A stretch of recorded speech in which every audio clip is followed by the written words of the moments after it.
I'm interviewing Miss Kelly North at WG Nunn. I'm going to ask you 9 questions. The first question is, discuss your experiences working with exceptional children. Wow, I've been teaching for 23 years, so I have a lot of experiences. I've had a lot of positive experiences where I've seen a lot of growth, even when it wasn't expected that would happen. I've had some very difficult and heartbreaking experiences from abuse and neglect. I've even had students who have been sent off to psychiatric facilities and that kind of thing. I love working with them. I love the challenge. No 2 kids are the same. They're all different, so you don't ever just find that one right formula that works. And I'm not really sure. Is there anything else you want to know specifically about the experiences, or maybe the questions will guide that? Yeah. Okay. What are some of the characteristics of exceptional children that you've seen? The exceptionalities that I work with right now are all considered to function in a moderate range of intellectual disability. They have different labels. I have kids with autism, and kids with autism have difficulty with communication, social skills specifically. They like patterns, they like routines, it takes them a long time to adjust. They have problems with transitions. Kids with just the average to moderate intellectual disabilities just learn very slowly, and they need a lot of drill and practice. They need a lot of encouragement. They're not very confident or creative. They like things spelled out for them. And that's the typical kid that I work with. I've worked with kids with traumatic brain injury, lots of inconsistencies in behavior and performance. One day they may have a skill, the next day it might appear that they don't know anything related to that. Lots of behavioral issues there, some mood swings, things like that. I've had a few kids with physical disabilities. I have had some kids with cerebral palsy in addition to mental retardation. And of course then that presents a new set of challenges because they have motor difficulties, fine motor skills and gross motor skills. Usually the fine motor skills impact classroom functioning more than the gross motor skills. Alright, what are some of the strategies you found to be beneficial for exceptional children?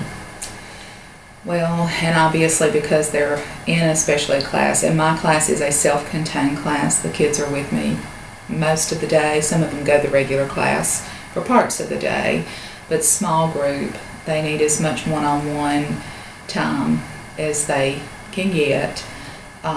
They need skills presented, broken up for them and presented slowly so you don't overwhelm them. Lots of repetition. Some of the behavioral issues that go along with it, a calm, quiet voice is a whole lot better than if they push your buttons and get you going, then they're going to respond in like, so they respond better to a calm voice. Lots of positive, encouraging, but yet I hold them accountable for their behavior because they're going to the real world one day and people aren't going to just overlook their disability. They're going to have to function in the real world. What do you find challenging about working with exceptional children? Because no 2 kids are the same, it's always trying to figure out what works best for each child. Even though they have a lot of characteristics that are similar, they are so different. It's trying to figure out that child. I have them for 3 years now, each child, so they stay with me for 3rd, 4th, and 5th grade. So that makes it good in that I can really get to know them and get to know how they learn best before they leave me, you know. So that's probably the most difficult. Sometimes the parents, working with the parents can be very difficult because the parents haven't really always been educated on the disability. the medical profession has a totally different viewpoint of what's going on with that child than the educational perspective, and that makes it difficult sometimes. What are the benefits of working with exceptional children? You know how much of a struggle it is for them to learn, and when they get it and when they start to see that light, it's a very positive thing, and most of them are just so sweet and loving. And it's kind of I don't know which word to pick, but I lovingly say it, they're sweet and low, and that's so much better sometimes than some of the kids who are higher functioning but don't want to please, because most of my kids are eager to please, so that's a benefit. Okay, what are the thoughts on calibrating on teaching therapists and etc. regarding to exceptional children? Say that again for me. What are the thoughts? Mm-hmm. What are your thoughts? Mm-hmm. Calibration with other teacher, therapists, and exception regarding to exceptional children. Okay. Because my kids are self-contained, they're not with the regular class a lot, but I do collaborate with the other teachers. All of my kids are assigned to a regular homeroom and go to lunch and elective with the kids, with the regular kids, because they need that social interaction. But I like to collaborate with the teachers to the degree that they take ownership of the kids, that they're not just my kids, and oftentimes even my principal has said Kelly's kids, like they're separate from everybody else, and that's sweet because they are my kids, but I want them to be the school's kids. How does an IEP affect your teaching methods? Well, the IEP is supposed to be that child's curriculum.